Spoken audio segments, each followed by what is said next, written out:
আসসালামু আলাইকুম সবাইকে স্বাগতম আজকের আরেকটা লাইভ সেশনে। আজকে তোমাদের সাথে কথা বলবো কিভাবে তুমি ইংরেজি ফার্স্ট পেপার পরীক্ষায় খুব অল্প প্রিপারেশন নিয়েও ভালো একটা মার্কস ক্যারি করতে পারো। কিভাবে প্রিপারেশন নেবে ঠিক এই একদিনে বা পরীক্ষার আগের রাতে বা তার আগের রাতে এই 2 দিনে তুমি কিভাবে পড়লে কোন কোন বিষয়গুলোর উপর একটু নজর দিলে তুমি ভালো একটা মার্কস পেতে পারো। তো চলো কথা না বাড়িয়ে শুরু করি আজকের ভিডিও। তোমাদের ইংরেজি ফার্স্ট পেপারে কোয়েশ্চেন প্যাটার্নে আমি যদি প্রথমেই বলি, প্রথমেই হচ্ছে তোমাদের 1 নম্বরে হচ্ছে এমসিকিউ। 1 নম্বরে হচ্ছে এমসিকিউ। তো এই এমসিকিউতে ভালো করতে হলে কি করতে হবে, তুমি একটু খেয়াল করবা, তুমি প্রথমেই এমসিকিউ প্রশ্নগুলো পড়ে নিবা। প্রথমেই এমসিকিউ প্রশ্নগুলো পড়ে নিতে হবে। এটা কিন্তু পরীক্ষার সময়ের কথা বলতেছি। তোমার যদি সিন প্যাসেজটা পড়া না থাকে, ধরো হচ্ছে তোমার সিন প্যাসেজটা তুমি পড়ো নাই, পরীক্ষার হলে তোমার কমন পড়ে নাই, তাহলে তুমি কি করবা, সবার আগেই হচ্ছে এমসিকিউ যে প্রশ্নগুলো আছে সেই প্রশ্নগুলো পড়বা এবং কি পয়েন্টসগুলো এমসিকিউ প্রশ্নের কি পয়েন্টসগুলো দাগাবা। তারপরে তুমি যদি হচ্ছে প্যাসেজটা একটু পড়ো, দেখবা যে হচ্ছে তোমার এমসিকিউ প্রশ্ন যেই জিনিসগুলোর ওপর যেই বিষয়গুলোর ওপর প্রশ্ন আসছে সেগুলো হচ্ছে তোমার প্যাসেজ থেকেই কমন পড়ে যাচ্ছে এবং সেখান থেকে তুমি দাগিয়ে দিয়ে গিয়ে খুব ইজিলি তুমি অ্যান্সার করতে পারবে। এটা গেল হচ্ছে 1 নাম্বার প্রশ্ন। 2 নাম্বার প্রশ্নে হচ্ছে আমাদের কোয়েশ্চেন অ্যান্সার, কিউএনএ। ঠিক আছে, 2 নাম্বার প্রশ্ন হচ্ছে আমাদের কি কিউএনএ, কোয়েশ্চেন অ্যান্সার। তোমাকে 5টা কোয়েশ্চেন দিয়ে দিবে এবং এই 5টা কোয়েশ্চেন থেকে তোমার হচ্ছে অ্যান্সার করতে হবে, প্রত্যেকটাতে হচ্ছে 2 মার্কস করে থাকে। তো কিউএনএতে ভালো করার জন্য সর্বপ্রথম যে টেকনিক সেটা হচ্ছে তুমি কি করবা, তুমি হচ্ছে কোশ্চেন থেকে ধার নেওয়া।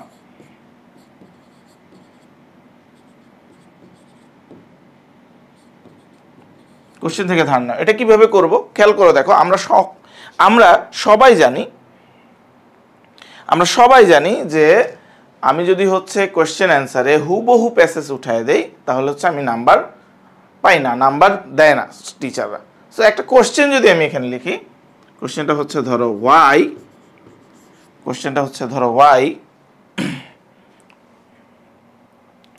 why did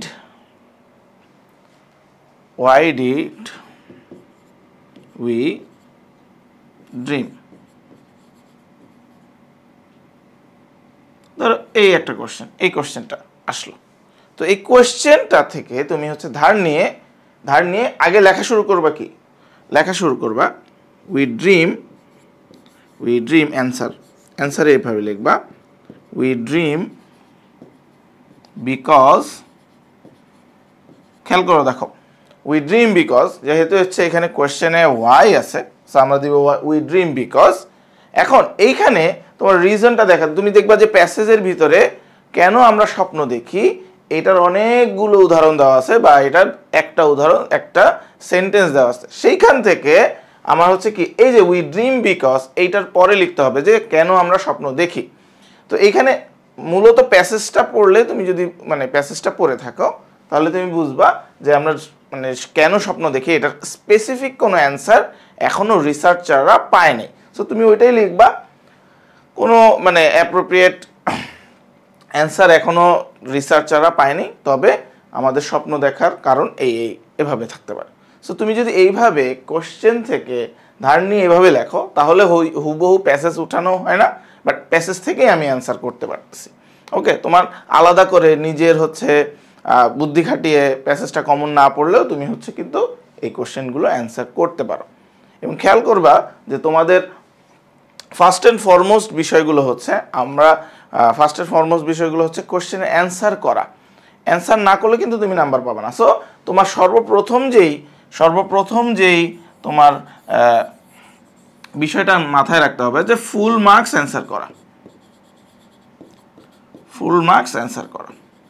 ঠিক আছে, ফুল মার্কস আমরা অ্যান্সার করতে হবে, এনিহাও আমার ফুল মার্কস অ্যান্সার করতে হবে।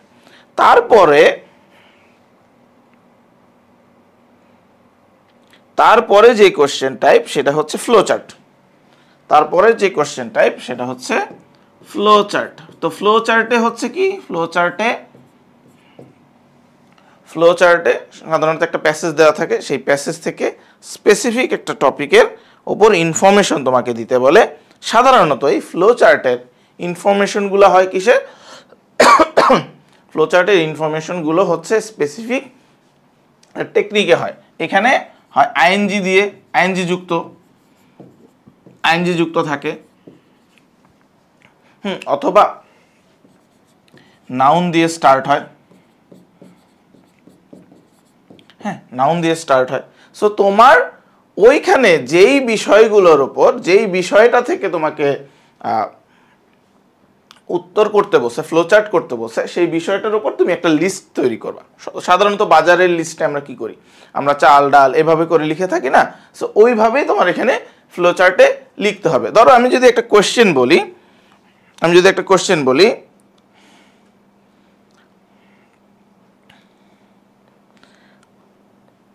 এই যে read the following text and make short notes in each of the boxes in the flowchart showing Sheikh Kamal's cultural activities and his foundation. তাহলে culture দুইটা টপিক আছে এখানে, অনেক সময় দুইটা টপিক দিয়ে দেয়। এক নাম্বার টপিকে কি বলে, এক নাম্বার টপিকে বলছে হচ্ছে কালচারাল অ্যাক্টিভিটিস,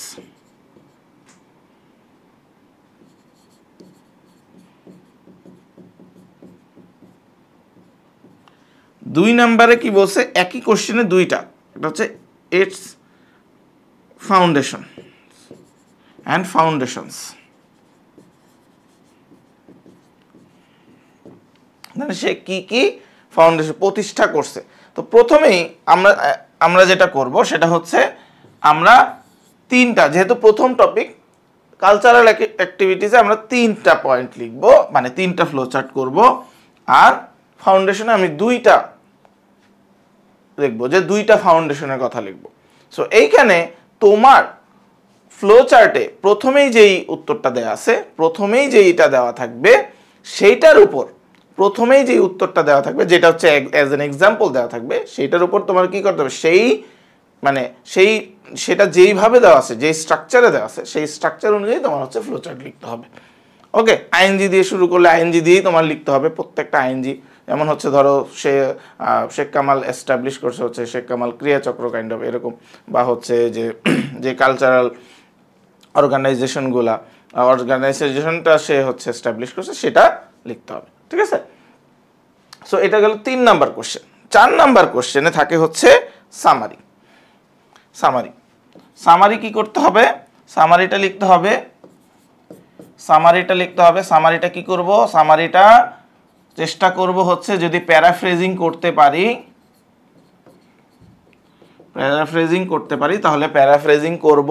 আর যদি প্যারাফ্রেজিং করতে না পারি তাহলে হচ্ছে একটু যেই সেন্টেন্সগুলো হচ্ছে একটু মনে হচ্ছে যে না প্যাসেজ থেকে হচ্ছে এইগুলা হচ্ছে এই প্যাসেজের মূল বিষয়, সেটা হচ্ছে একটু ঘুরিয়ে একটু হচ্ছে স্ট্রাকচার চেঞ্জ করে লেখার চেষ্টা করব। ঠিক আছে, বা আমাদের আমার সামারির যে ক্লাসটা আছে তোমাদের এফআরবি গ্রুপে, সেই ক্লাসটাও তুমি দেখতে পারো। ফ্লো চার্ট এবং সামারি একটা স্পেশাল ক্লাস দেওয়া আছে, সেই ক্লাসটা দেখলেই তোমার হচ্ছে সামারি এবং ফ্লো চার্ট লেখার নিয়মটা তোমরা শিখে যাবে। সেখানে আমি বলে দিয়েছি কিভাবে প্যারাফ্রেজিং করতে হয়। আচ্ছা, তারপরে হচ্ছে with clues and without clues. With clues and without clues, এইগুলাতে ভালো করার মূল মন্ত্র হচ্ছে তোমার হচ্ছে ইংরেজি ভালো জানা। তারপরও উইথ ক্লুজে তুমি হচ্ছে একটা অপশন পাচ্ছ, সেইখানে অপশন দেখে একটু চেষ্টা করবা রিলেট করার। হ্যাঁ, একটু এখানে হচ্ছে বোঝাটা ইম্পর্টেন্ট, এখানে প্যাসেজটা বোঝাটা ইম্পর্টেন্ট। ঠিক আছে, প্যাসেজটা তুমি যদি বুঝতে পারো তাহলে আই গেস হচ্ছে তুমি অ্যান্সার করতে পারবে। ঠিক আছে, আই গেস তুমি এটা অ্যান্সার করতে পারবে। তারপরে হচ্ছে রিঅ্যারেঞ্জ স্টোরিটা বুঝতে হবে। রিঅ্যারেঞ্জের স্টোরি বুঝতে হবে, যে স্টোরিটা লেখা আছে। সর্বপ্রথমে যেটা করতে হবে রিঅ্যারেঞ্জের ক্ষেত্রে, তোমার হচ্ছে পুরো যে অপশনটা দেওয়া আছে, 10টা যে অপশন দেওয়া আছে, সেই 10টা অপশন পড়ে ফেলতে হবে। তারপরে সিকোয়েন্স মিলাতে হবে যে কোনটার পর কোনটা সিকোয়েন্স, বারবার পড়তে হবে, ঠিক আছে, বারবার পড়তে হবে। বারবার না পড়লে তুমি হচ্ছে বুঝবা না যে কোনটার পর কোনটা আসতেছে। হ্যাঁ, মনে হবে যে এইটার পর এটা আসতেছে, পরে আবার মনে হবে যে না এটা তো এটার আগে তো এই ঘটনা ঘটার কথা। সো তোমার হচ্ছে লজিক্যালি তোমার একটু চিন্তা করে দেন তোমার হচ্ছে অ্যান্সার করতে হবে। ওকে, আচ্ছা, এটা গেল রিঅ্যারেঞ্জ। এই গেল হচ্ছে প্যাসেজ টাইপ। এবার হচ্ছে রাইটিং। রাইটিং পার্টে নাম্বার 7।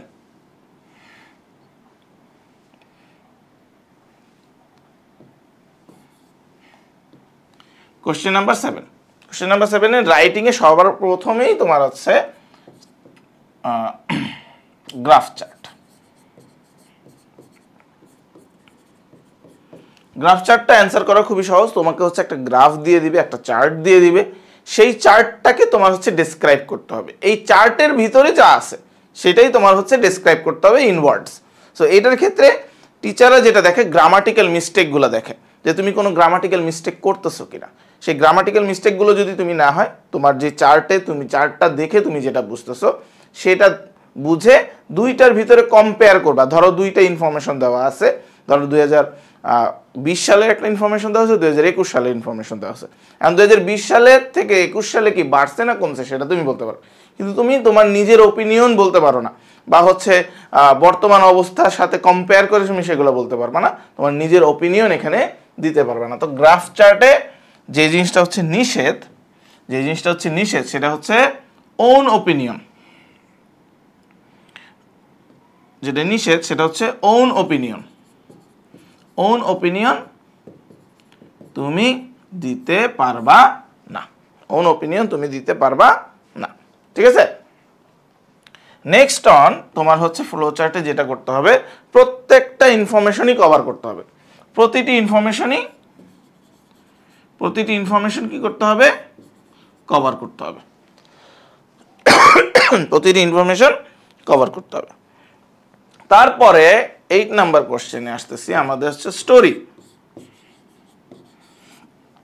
স্টোরির ক্ষেত্রে একটা জিনিস হচ্ছে একটা certain part of the story দেয়া থাকে।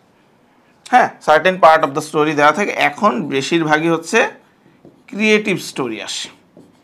ক্রিয়েটিভ স্টোরিটাকে এটা আগে একটু বুঝাই দেই। ক্রিয়েটিভ স্টোরি হচ্ছে তোমাকে একটা স্টোরির বিগিনিং দেওয়া থাকবে, সেটা তুমি তোমার নিজের মতো করে হচ্ছে তৈরি করবা, লজিক্যাল একটা স্টোরি তৈরি করবা। সো এই স্টোরির ক্ষেত্রে সর্বপ্রথমে একটা বিগিনিং দেওয়া থাকে, ঠিক আছে, একটা বিগিনিং দেওয়া থাকে। কোশ্চেনটা যদি আমি তোমাদেরকে পড়ে শোনাই, হচ্ছে following is the beginning of the story, complete it in your own words. তোমার নিজের ভাষায় সেটাকে কমপ্লিট করো। সেটা হচ্ছে কোনো বইয়ের লেখা কবিতা, বইয়ের লেখা স্টোরি, বা হচ্ছে কোথাও শোনা স্টোরি, এইগুলা না, তোমার নিজের স্টোরি, তোমার নিজের ওয়ার্ডসে, তোমার নিজের জানা ইয়া থেকে কমপ্লিট করতে হবে। সেটা হচ্ছে ক্রিয়েটিভ স্টোরিটাই এখন বেশিরভাগ আসে। তো তুমি কি করবা, যেই পার্টটুকু বিগিনিংয়ের পার্টটুকু দেওয়া আছে সেই পার্টটুকু তুমি আগে কি করবা, আগে হচ্ছে লিখে ফেলবা, ঠিক আছে। বিগিনিংটুকু আগে লিখবা, দেন তুমি হচ্ছে তোমার কাছে যতটুকু মনে হয় ততটুকু লিখলে তুমি একটা ভালো মার্কস পেতে পারো, ঠিক আছে। কিন্তু তুমি যদি হচ্ছে বিগিনিংটাই না লেখো, হ্যাঁ, তাহলে কিন্তু হচ্ছে না, হ্যাঁ, তাহলে কিন্তু মার্কস পাবা না। ওকে, বিগিনিংটা লিখলেই 2 মার্কস দিয়ে দেয়। নেক্সট আসতেছে হচ্ছে